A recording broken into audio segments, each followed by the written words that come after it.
உள்ளிட்ட மாவட்ட ஆட்சியர்களோடும் ஆலோசனை நடைபெற உள்ளது.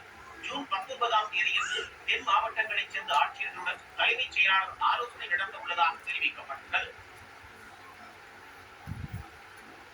தென்காசி மாவட்டத்தில் பச்சை மிளகாய் 1 கிலோ 105 ரூபாய் வரை விற்பனை செய்யப்படுவதால் விவசாயிகள் மகிழ்ச்சியடைந்துள்ளனர்.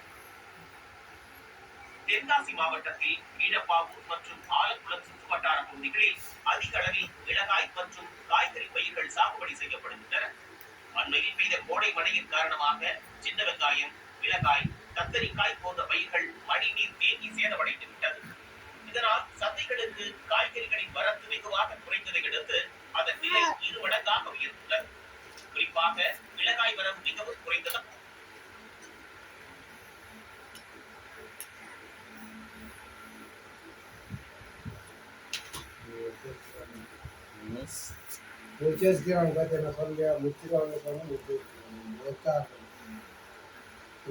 அதுக்குள்ள